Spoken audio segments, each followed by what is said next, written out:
Hello students, welcome to Vidyarjan science academy's YouTube channel. And इस video में हम लोग क्वेश्चन सॉल्व करने वाले previous year questions of the circulation. Okay, this video is for MHT CAT।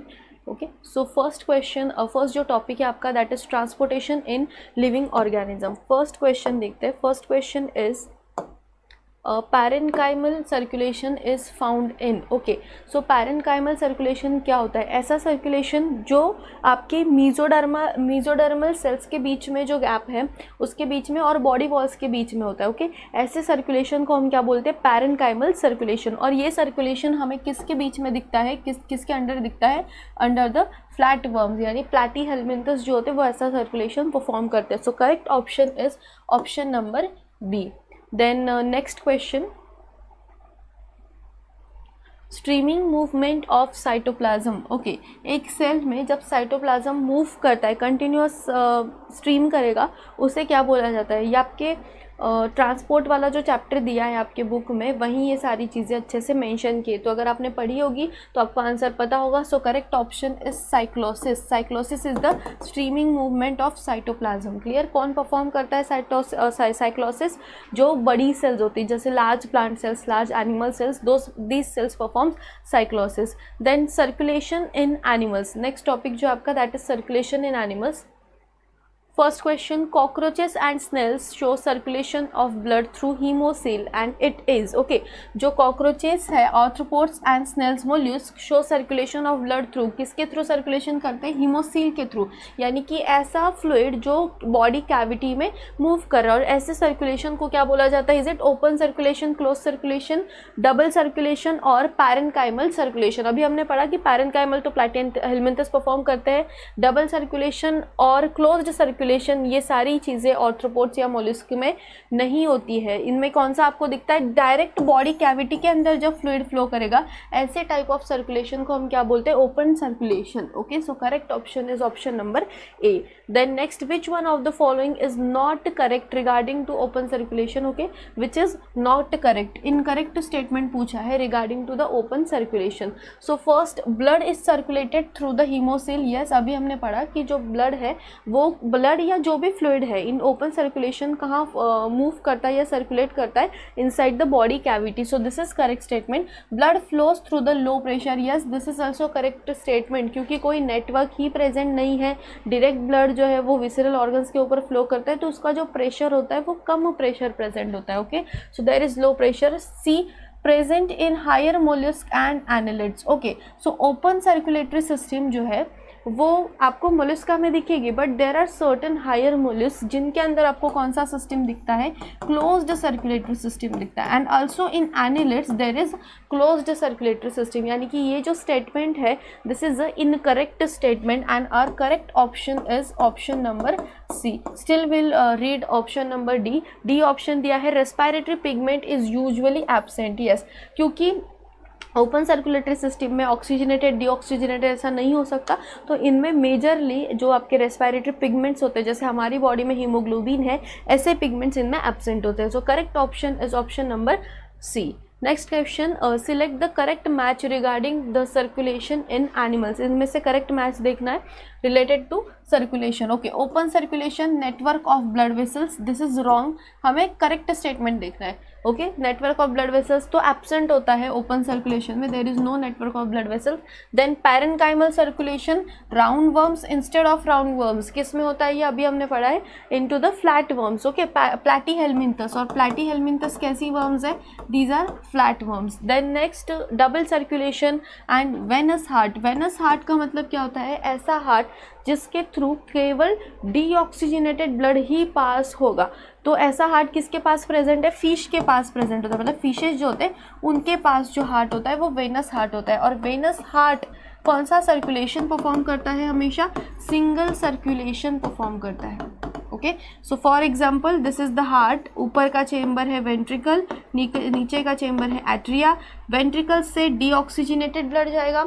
ये deoxygenated blood कहाँ जाता है, गिल्स के पास जाता है। ओके, गिल्स में क्या होगा, ऑक्सीजनेशन होगा, बाहर से ऑक्सीजन आएगा, देयर इज ऑक्सीजनेशन। देन ये वापस कहाँ जाता है, डिफरेंट बॉडी पार्ट्स के पास। अब ये ब्लड कैसा है, ऑक्सीजनेटेड ब्लड है, यहाँ ब्लड कैसा था, डीऑक्सीजनेट था। देन बॉडी पार्ट्स ये सारा ब्लड यूज़ करेंगे, मतलब ब्लड में का ऑक्सीजन जो है वो यूज़ करेंगे। एंड आफ्टर दैट ये जो ब्लड है वापस एट्रिया के पास जाएगा। एंड कैसा है, now this blood is deoxygenated, क्योंकि बॉडी पार्ट्स ने जो भी ऑक्सीजन था वो यूज़ कर लिया। सो हार्ट से हमेशा कौन सा ब्लड बाहर निकल रहा है, हमेशा there is the pumping out of deoxygenated blood.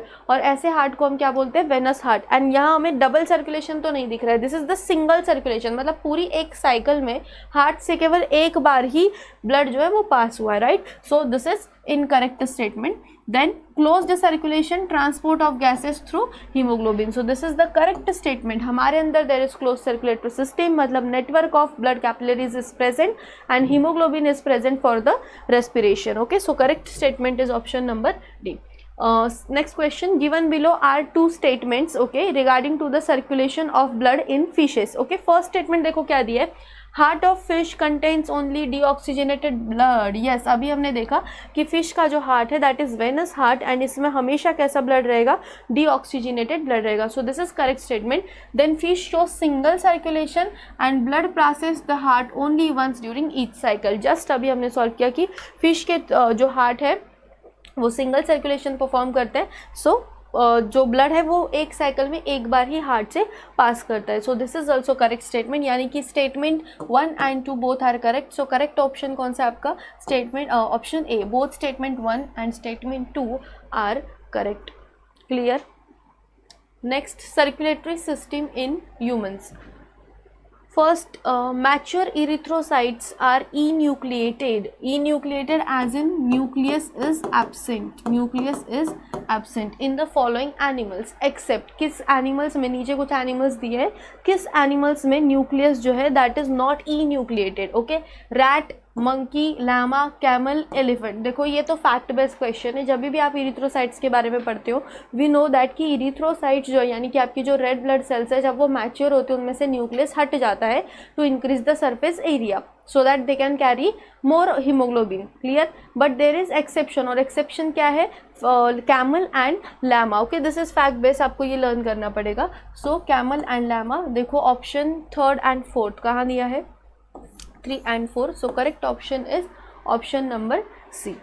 Next, which one of the following cells secrete heparin, histamine and serotonin? Okay, so heparin, histamine, these are the heparin is the coagulating agent, then anticoagulating agent, then histamine and serotonin vasoconstrictor and vasodilator. So lymphocytes, basophils, eosinophils and thrombocytes, इन cells में से कौन सी sales ये तीन जो substance है, components है, वो रिलीज करता है? करेक्ट ऑप्शन क्या है इसका, option number B, basophils. Okay, basophils releases heparin, histamine and serotonin. Okay, then next, enzyme prothrombinase inactivates heparin and convert inactive dash into active thrombin. Okay, so यहाँ दिया आपको एंजाइम प्रोथ्रोम्बिनेज, ये किसको inactivate करता है, हेपारिन को inactivate करता है, यहाँ तक हमें दिया है। देन इट कन्वर्ट्स इनएक्टिव, किस इनएक्टिव फॉर्म को ये थ्रोम्बिन में कन्वर्ट कर सकता है। Thrombin is a active form, और थ्रोम्बिन का इनएक्टिव फॉर्म क्या है, प्रोथ्रोम्बिन। जहाँ पे भी प्रो वर्ड आएगा मतलब before the enzyme it is inactive, या फिर एंजाइम के बाद अगर जेन वर्ड आता है इट इज ऑल्सो, जैसे पेप्सिनोजेन। ओके, सो जेन वर्ड आता है it is also inactive form. तो थ्रोम्बिन का इनएक्टिव फॉर्म कौन सा है, प्रोथ्रोम्बिन, यानी कि जो प्रोथ्रोम्बिनेज है वो प्रोथ्रोम्बिन को थ्रोम्बिन में कन्वर्ट करेगा। Okay, so correct option is option number A. Clear. Then next, by using the stain methylene blue the dash can be differentiated from other corpuscles. Okay, so methylene blue is a basic stain. Okay, so अब आप इसके basis पे बता सकते हो कि इनमें से कौन सी सेल्स है जिनको हम इस स्टेन को यूज़ करके बाकी सेल्स से अलग कर सकते हैं। ओके, सो बेसिक है तो यहाँ पे आपका आंसर आएगा which would be basophils. Okay, so cyanophils is the correct option. Clear, these are your basophils. Then arrange the events of coagulation of blood in correct sequence. Okay, blood clotting का जो event है उसको एक correct sequence में join करना है। देखो पहले स्टेटमेंट पढ़ लेते हैं, क्या स्टेटमेंट है। First, conversion of soluble fibrinogen into insoluble fibrin. देखो जब भी आप ब्लड क्लॉटिंग का मैकेनिज्म पढ़ते हो, ये लास्ट स्टेप है आपकी बॉडी में, मतलब ब्लड में जितने भी फैक्टर्स है, कुछ 12 फैक्टर्स इन्वॉल्व होते हैं, ये कैस्केड रिएक्शन है। इस सबसे एंड में टास्क क्या होता है कि हमारे प्लाज्मा में फाइब्रिनोजेन प्रेजेंट है। आ गया gen word, gen as in this is inactive form. Okay, इस फाइब्रिनोजेन को जब फाइनली फाइब्रिन में कन्वर्ट किया जाएगा which is insoluble. Okay, so ये फाइब्रिन क्या करता है, वहाँ फाइबर लाइक मतलब ऐसे धागे जैसे स्ट्रक्चर बनाएगा जिसकी वजह से जो ब्लड सेल्स है वो बाहर नहीं जाएंगे, एंड इसी को हम क्या बोलते हैं, क्लॉट बोलते हैं। As in this is the last step. Okay, so ये आपको फर्स्ट ही दिया है तो आपको ये तो समझ आ गया कि ये जो स्टेप है this would be the last step. Clear, इसी से आपको ऑप्शन आंसर भी क्लियर हो जाता है कि जो फर्स्ट ऑप्शन है वही क्लियर है, बट स्टिल हम बाकी स्टेटमेंट भी पढ़ते हैं। Interaction of clotting factors bye cascade mechanism, prothrombin is converted into thrombin, contact of blood with damage tissues and formation of enzyme prothrombinase. Okay, so blood clotting जो है वो कैसे होती है, सबसे पहले आपका जो ब्लड है वो डैमेज टिश्यूज़ के कांटेक्ट में आएगा। Okay, so this would be the first step. Blood damage tissue के कांटेक्ट में आने के बाद जो आपके टिश्यूज़ हैं, suppose these are the tissues, damage tissues, ये कौन सा पाथवे चालू करते हैं, this starts the extrinsic pathway. यहाँ से आपका एक्सट्रिंसिक पाथवे स्टार्ट होगा। देन यहाँ सपोज आपका ब्लड है, जो ब्लड सेल्स है वो कैस्केड रिएक्शन का जो मैकेनिज्म है वो स्टार्ट करते हैं। ठीक है, सो जो फर्स्ट स्टेप है ये आएगा आपका contact of blood with damage tissues. Then next step देखो, इंट्रैक्शन होगा इनके बीच में और यहाँ से जो भी आपका थ्रोम्बिनेस निकला है उनके बीच में। Okay, so next step is interaction of clotting factors by the cascade mechanism. Okay, cascade mechanism क्या होता है, एक रिएक्शन का जो रिजल्ट है, मतलब जो भी प्रोडक्ट है उसके ऊपर अगला रिएक्शन डिपेंड करना। ओके, देन नेक्स्ट आएगा आपका formation of enzyme prothrombinase. Okay, सबसे पहले एंजाइम कौन सा बनेगा, अभी हमने लिखा था लास्ट, देखो सबसे पहले बनता है प्रोथ्रोम्बिनेज। प्रोथ्रोम्बिनेज किस में कन्वर्ट होगा, थ्रोम्बिन में कन्वर्ट होगा, सॉरी यस, प्रोथ्रोम्बिनेज किस में कन्वर्ट करेगा, प्रोथ्रोम्बिन को थ्रोम्बिन में कन्वर्ट करेगा। So next is the formation of prothrombinase and after जब थ्रोम्बिन बनेगा, prothrombin is converted into thrombin, finally thrombin क्या करेगा, फाइब्रिनोजेन को फाइब्रिन में कन्वर्ट करेगा। इस तरीके से ये काम करता है। So correct option is option number A. Clear, then match the formed elements. Okay, formed elements मतलब आपके blood cells in column 1 with their count in column 2। Okay, उनके काउंट मतलब ब्लड में कितना अमाउंट प्रेजेंट है उसके बेसिस पे ना मैच करना है। सो फर्स्ट दिया है RBCs in human male. So RBCs male में भी पूछा है एंड फीमेल में भी पूछा है। सो आरबीसीज का number, these are the most abundant cells in human blood. तो आरबीसीज का नंबर कितना होता है, मिलियंस में प्रेजेंट होता है, और मेल में थोड़ा ज़्यादा होता है, फीमेल में एज कम्पेयर टू मेल थोड़ा कम होता है। ओके, सो मिलियन में हमारे पास दो ऑप्शन है, option B and option C. So जो ज़्यादा वाला ऑप्शन है वो मेल के लिए होगा, सो फर्स्ट का ऑप्शन आएगा बी, एंड जो थर्ड आपको पूछा है RBC in human female, that would be option number D. Okay, then second दिया है WBCs in normal adult. Okay, WBCs का नंबर हमेशा थाउजेंड्स में प्रेजेंट होता है। Okay, just a second, WBCs का जो नंबर है वो हमेशा कितने में प्रेजेंट होता है, इट इज़ प्रेजेंट इन 1000। तो यहाँ जो नंबर आएगा that is option number A. Okay, so second का आएगा ए। एंड लास्ट थ्रोम्बोसाइट्स मतलब प्लेटलेट्स, वो किस में प्रेजेंट होती है, लैक्स में प्रेजेंट होती है। Okay, so 2.5 to 4.5 lakh. So ये आपका देखो correct option B A D C, option number B is the correct option. Clear, then next hematology. What is hematology? This is the basic, okay, study of blood is known as hematology. So correct option is option number A. Next topic is red blood corpuscles और erythrocytes. Okay, मतलब आपके RBCs. First question है production of RBCs require. Okay, अगर आपने आपका जो board का book है उसको डिटेल में पढ़ा होगा तो वहीं पे ये सारी चीज़ें मेंशन की कि जब भी आरबीसी बनता है इस प्रोसेस को हम बोलते हैं इरिथ्रोपोइसिस, फॉर्मेशन ऑफ आरबीसी। उसके लिए क्या क्या चीज़ें लगती है, उसके लिए हमें लगता है vitamin B12, then folic acid, haem protein, iron भी लगता है, ओके ऑप्शन के अकॉर्डिंग तो ये सही है। इसके अलावा कुछ हार्मोन्स लगते हैं जैसे इरिथ्रोपोइटिन लगता है, और ये सारी चीज़ें क्या कराती है, इरिथ्रोपोइसिस कराती है as in formation of the RBCs. Clear. So correct option, ये सेम स्टेटमेंट आपके बुक में दिया है। So correct option is option number B. Next, okay एक ही क्वेश्चन था आरबीसीज पे। नेक्स्ट इज डब्ल्यूबीसीज, white blood cells also known as leukocytes. So first question, during allergic conditions which of the following increase in number? okay there are different types of leukocytes, granulocytes, agranulocytes। so जब भी body में allergic condition होता है, inflammation होता है उसकी वजह से, तो कौन सी डब्ल्यूबीसीज का नंबर ज़्यादा बढ़ता है? Again this is fact based question. सबसे ज़्यादा नंबर किसका बढ़ता है बेटा? एसिडोफिल्स का बढ़ता है। Okay so correct option is, इसी को हम क्या बोलते हैं, these are also called as eosinophils. Eosinophils का नंबर बढ़ेगा। So correct option is option number B. So next question, match the type of formed elements in column 1। okay so column 1 में कुछ formed elements दिए हैं as in your cells, and column 2 में उनका percentage दिया है कि अमाउंट ब्लड में कितना प्रेजेंट होगा, एंड कॉलम 3 में दिया है कि उनके न्यूक्लियस का शेप कैसे होगा। तो हमें इसे अरेंज करना है। क्लियर। बट कॉलम 2 में थोड़ा सा मिस्टेक हो गया, इसे हम कंसिडर करेंगे A B C and D. Okay now इसके अकॉर्डिंग सॉल्व करते हैं। सो सबसे पहले दिया है न्यूट्रोफिल्स। न्यूट्रोफिल्स हमारे बॉडी में, मतलब जो आपकी डब्ल्यूबीसीज है उसमें सबसे ज़्यादा क्या प्रेजेंट होता है? न्यूट्रोफिल प्रेजेंट होती है। कितनी प्रेजेंट होती है न्यूट्रोफिल? मोस्ट अबंडेंट, मतलब 70% आपका सबसे ज़्यादा क्या प्रेजेंट है? न्यूट्रोफिल। तो जो फर्स्ट है उसका आएगा डी, यहाँ लिखते हैं first is D.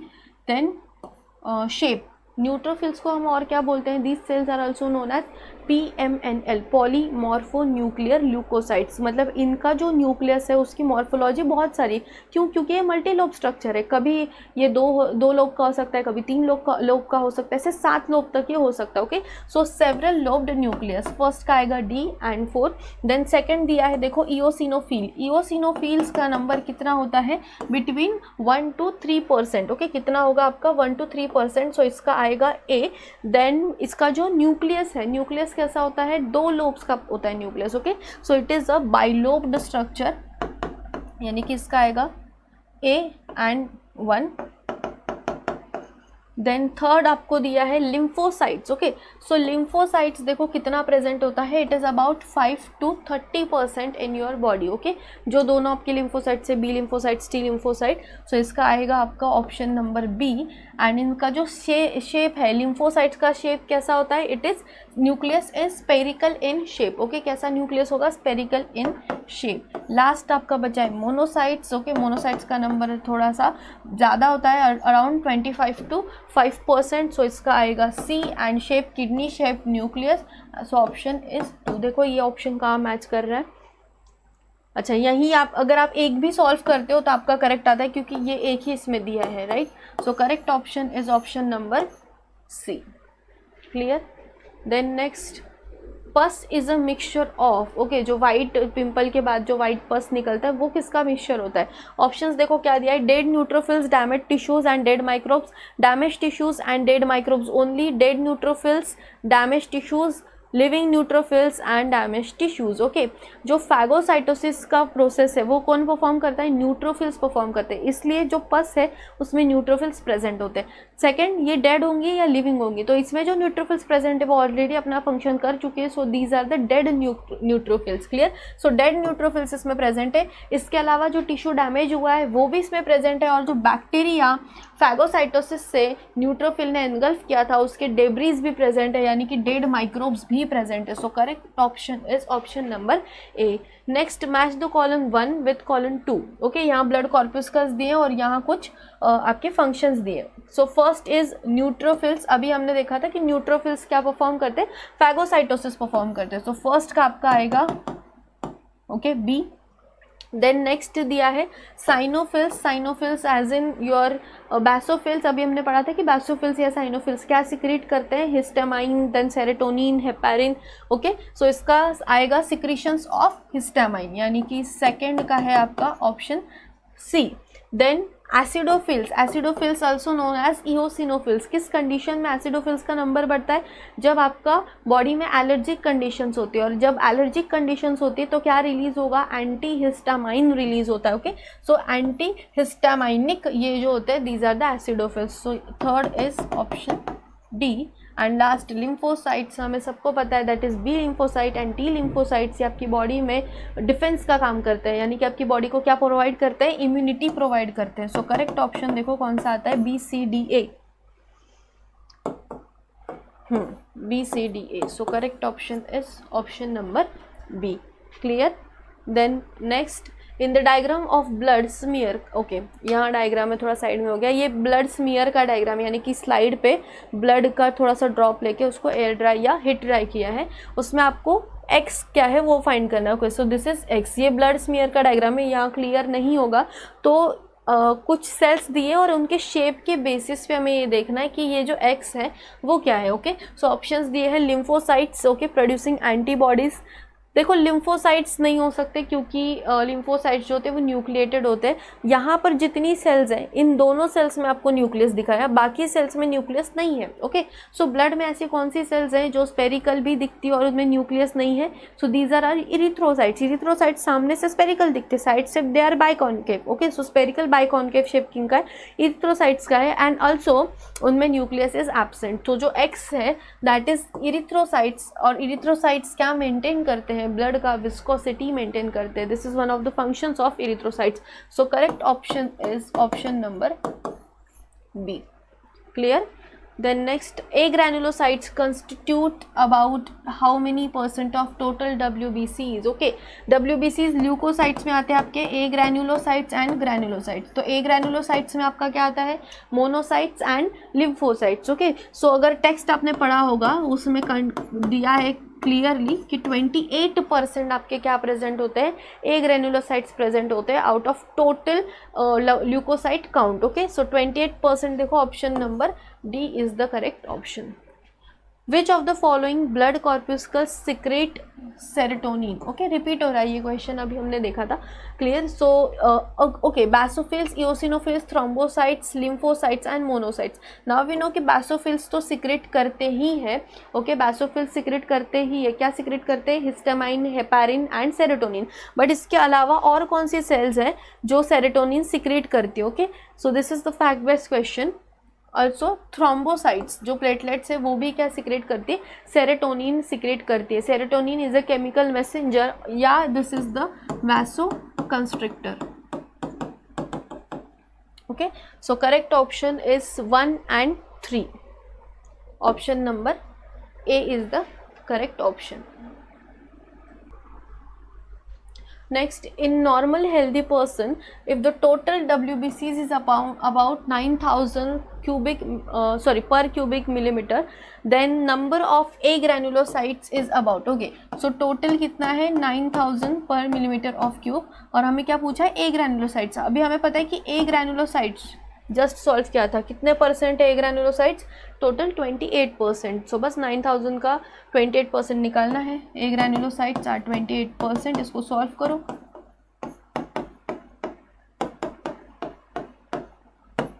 Okay, solve this, कितना आता है आपका? It is about 2520।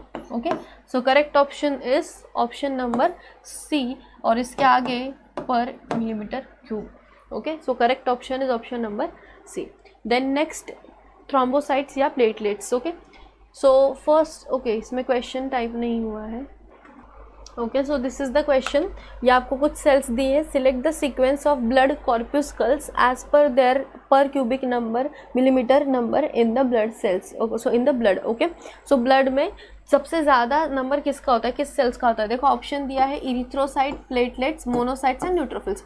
तो मोनोसाइट्स एंड न्यूट्रोफिल्स तो आपके कहाँ आ गए? ल्यूकोसाइट्स में आ गए। मतलब now we have erythrocytes, leucocytes and thrombocytes. सबसे ज़्यादा मोस्ट अबंडेंट क्या है? मिलियंस में क्या प्रेजेंट होते हैं? इरिथ्रोसाइट्स प्रेजेंट होते हैं। तो सबसे ज़्यादा आपके पास क्या प्रेजेंट है? इरिथ्रोसाइट्स प्रेजेंट है। देन आफ्टर इरिथ्रोसाइट्स लैक्स में क्या प्रेजेंट है आपका? थ्रोम्बोसाइट्स, यानी कि प्लेटलेट्स प्रेजेंट है ना, 2.5 lakhs to 3.5 lakh पर cube millimetre cube. So next is platelets. Okay. Now आता है ल्यूकोसाइट्स। अब ल्यूकोसाइट्स में भी आपके पास दो ऑप्शन है, that is neutrophil and monocyte. So सबसे ज़्यादा कौन सा ल्यूकोसाइट प्रेजेंट होता है? अबाउट 70% ऑफ TLC, मतलब टोटल ल्यूकोसाइट काउंट क्या प्रेजेंट है आपके? न्यूट्रोफिल्स प्रेजेंट है। So the next is neutrophils and then last is monocyte. So correct option 2, 3, 4, 1, option number C is the correct option. Okay, next match the column 1, यहाँ आपको blood कॉर्पस्कल्स दिए and column 2 में कुछ sales दी है, okay, stem cells, जिनसे ये आपकी cells बनती है। Clear? So this is some deep question. Okay, so first दिया है आपको थ्रोम्बोसाइट्स। ओके, थ्रोम्बोसाइट्स मतलब प्लेटलेट्स। देखो थ्रोम्बोसाइट्स क्या है? These are not real cells. Okay, क्या बोला जाता है कि थ्रोम्बोसाइट्स जो है these are fragments of some cells. Clear? और ये किनके फ्रैगमेंट्स है? These are fragments of megakaryocytes, यानी कि जो आपका फर्स्ट आया है थ्रोम्बोसाइट्स, उसका आएगा ऑप्शन बी। ओके, देखो इसमें आपको ऑप्शन बी दिया है, इसमें आपको ऑप्शन बी दिया है। Then next granulocytes. Okay, granulocytes are the cells formed by myeloid stem cells. Clear? So this is option C. Then next erythrocytes. Erythrocytes are reticulocytes and last agranulocytes are the lymphoid stem cells. तो देखो correct option, this is also fact based question. So correct option is option number B C D A. देखो कहाँ बैठ रहा है? B C D A. Option number C is the correct option. Okay, then there are some questions on heart. Match the valves of the human heart in column 1 with respect to the opening they guard in column 2। Okay, so first column में कुछ valves दिए हैं और second column में opening दिया है कि किस ओपनिंग को ये वॉल्व गार्ड करते हैं, उसके अकॉर्डिंग हमें मैच करना है। सो फर्स्ट दिया है Eustachian valve, Thebesian valve, mitral valve and semilunar valve. Okay, Eustachian valve कहाँ प्रेजेंट होता है? Suppose this is heart. Okay, ये आपका राइट साइड है, लेफ्ट साइड। तो जहाँ आपकी इंफीरियर वेना कैवा आती है, उस इंफीरियर वेना कैवा से बैकफ्लो रोकने के लिए उसके ऊपर क्या प्रेजेंट होता है? यूस्टेशियन वॉल्व प्रेजेंट होता है। Okay, so Eustachian valve is present at the opening of inferior vena cava. Clear? Next दिया है थिबासियन वॉल्व। थिबासियन वॉल्व कहाँ प्रेजेंट होता है? जब हार्ट के अंदर ही अंदर जब सर्कुलेशन होता है, that is the coronary circulation. तो करोनरी साइनस के ऊपर यहाँ पे क्या प्रेजेंट होता है? थिबासियन वॉल्व प्रेजेंट होता है। Okay, this also opens into the right atrium, obviously deoxygenated blood वहाँ से आ रहा है। So Thebesian valve is present on opening of coronary sinus. So second का ऑप्शन आएगा आपका D. Then mitral valve. Mitral valve is also known as bicuspid valve. Okay, so इसके लिए याद रखना है R3L2, यानी कि लेफ्ट साइड में आपका क्या प्रेजेंट है? Bicuspid valve. और कहाँ प्रेजेंट होते हैं cuspid valve? This cuspid valve are also known as atrioventricular valve, मतलब एट्रिया और वेंट्रिकल्स के बीच में प्रेजेंट है। क्लियर? सो लेफ्ट साइड में ये आपका प्रेजेंट होगा। So left atrio ventricular aperture. So third का आएगा B.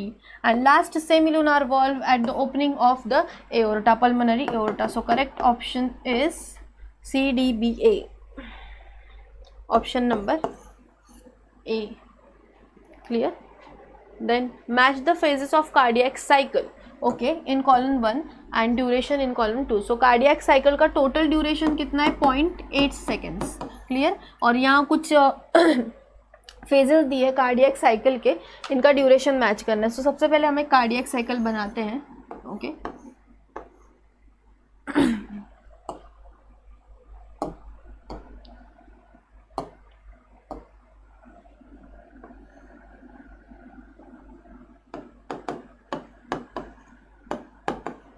ओके, ये टोटल 0.8 सेकेंड का कार्डियक साइकिल है। सो सबसे पहले क्या होता है? एट्रियल डीपोलराइजेशन, यानी कि एट्रिया क्या करेगा? कॉन्ट्रैक्ट करेगा। इसी को हम बोल सकते हैं atrial systole. Okay, so atrial systole आपका कितने टाइम का हुआ? 0.1 सेकेंड का। अगर 0.1 सेकेंड का एट्रियल सिस्टोल है, मतलब एट्रिया कॉन्ट्रैक्टेड है, तो रिमेनिंग 0.7 सेकेंड तो एट्रिया क्या है आपके? रिलैक्स्ड है। एज इन जो एट्रियल डायस्टोल है, ओके, एट्रियल डायस्टोल वो कितना आएगा आपका? 0.7 सेकेंड, क्योंकि देखो 0.8 सेकेंड का साइकिल है, 0.1 सेकेंड एट्रिया कॉन्ट्रैक्टेड और रिमेनिंग 0.7 सेकेंड एट्रिया रिलैक्स्ड है। ओके, सो एट्रियल डायस्टोल आया आपका 0.7 सेकेंड का। Then next atrial contraction, atrial depolarization, contraction के बाद क्या होगा? वेंट्रिकल्स कॉन्ट्रैक्ट करेंगे। ओके, सो 0.3 सेकेंड का आपका वेंट्रिकुलर कॉन्ट्रैक्शन, या इसी को हम बोल सकते हैं वेंट्रिकुलर सिस्टोल। अगर वेंट्रिकुलर सिस्टोल 0.3 का है, एज इन वेंट्रिकुलर डायस्टोल कितना होगा आपका? 0.5 सेकेंड का, क्योंकि टोटल 0.8 सेकेंड का साइकिल है वेंट्रिकुलर डायस्टोल। ओके, देन ये जो बचा है this is the joint diastole, atria plus ventricle का एक जॉइंट डायस्टोल, साथ में joint diastole. Okay, so now देखो कौन सा ऑप्शन सही है। एट्रियल सिस्टोल कितना है, एट्रियल सिस्टोल 0.1 यानी कि फर्स्ट का डी। देन एट्रियल डायस्टोल कितना निकाला, एट्रियल डायस्टोल 0.7 सेकेंड का ए। वेंट्रिकुलर सिस्टोल कितना है, ventricular systole 0.3 seconds, that is B. And ventricular diastole कितना है आपका, वहाँ निकाला देखो, ventricular diastole 0.5 second. So D A B C, correct option is option number B. Next, right atrium receives deoxygenated blood from. Okay, right side में जो deoxygenated blood आता है वो कौन लेके आता है, superior vena cava, yes superior लेके आती है, इंफीरियर लेके आती है, and coronary sinus, first option is correct. Okay, जो राइट साइड है हार्ट का, यहाँ जो लोअर बॉडी पार्ट्स है वहाँ से inferior vena cava, okay, post caval भी बोला जाता है, वो ब्लड लेके आएगी डीऑक्सीजनेटेड। जो अपर बॉडी पार्ट्स है, अपर बॉडी पार्ट से कौन लेके आता है, सुपेरियर वेना कैवा। और हार्ट के अंदर ही अंदर कौन लेके आता है, from heart to heart, that is coronary sinus. So correct option is option number A. Next, which one of the following structure is devoid of cardiac muscles, मतलब ये कार्डियक मसल्स के थ्रू नहीं जाता है, या यहाँ कार्डियक मसल्स का role नहीं है या है ही नहीं। Okay, options Purkinje fibres, okay, muscles से ही जाते हैं ये परकिंज फाइबर्स दोनों साइड में। Then interventricular septum, chordae tendineae, ventricles of heart. Interventricular septum यानी कि दो वेंट्रिकल्स के बीच का सेप्टम, ओके, ये वाला, ये आपका right ventricle, this is left ventricle, this is also muscular, clear. Then chordae tendineae, यहाँ भी मसल्स प्रेजेंट है। कॉर्डिई टेंडिनी कहाँ प्रेजेंट होता है, दो वेंट्रिकल जो है, वेंट्रिकल्स के नीचे पैपिलरी मसल्स है, ऊपर आपके एट्रियोवेंट्रिकुलर वॉल्स प्रेजेंट है, और यहाँ कुछ इनइलास्टिक फाइबर्स प्रेजेंट होते हैं, these are devoid of muscles, यहाँ किसी मसल्स का रोल नहीं है, पैपिलरी मसल्स नीचे प्रेजेंट है। So chordae tendineae is the correct option. Next, they are ventricles of heart. Yes, walls of ventricles are made up of muscles, myocardium, clear. So correct option is option number C. Then SA node is called as a pacemaker of heart because, okay, SA node को pacemaker क्यों बोला जाता है, sinoatrial node, क्योंकि इसमें इसके अंदर क्या, दिस इज ऑटो एक्साइटेबल, ये खुद ही क्या करता है, इम्पल्स जनरेट करता है। सो करेक्ट ऑप्शन देखो क्या दिया, has the power of generating new wave of contraction, passes the wave of contraction to AV node, spreads the wave of contraction to atrial wall and is dependent on nervous inputs. Okay, देखो वैसे सारे statement correct है। Okay, ये AV node को पास करता है, then atria की walls को, बोथ एट्रिया की वॉल्स को भी इम्पल्स पास करता है। बट यहाँ पूछा क्या है कि why it is called as pacemaker, क्योंकि इसके अंदर कैपेसिटी है to generate the new wave of contraction, clear, या new impulse. Then ligamentum arteriosum is the ligamentum arteriosum of heart joints. Okay, ये किसे जॉइन करता है, again this is the internal structure of heart. So ये आपको पता होना चाहिए, it joints the pulmonary trunk to the aortic art. So correct, this is also fact based question. So correct option is option number ए। तो यहाँ हमने कुछ question solve किए अप टू हार्ट। हार्ट के आगे का जो पार्ट है, इंटरनल स्ट्रक्चर्स, देन सब डिसऑर्डर्स, वो हम नेक्स्ट पार्ट में सॉल्व करेंगे।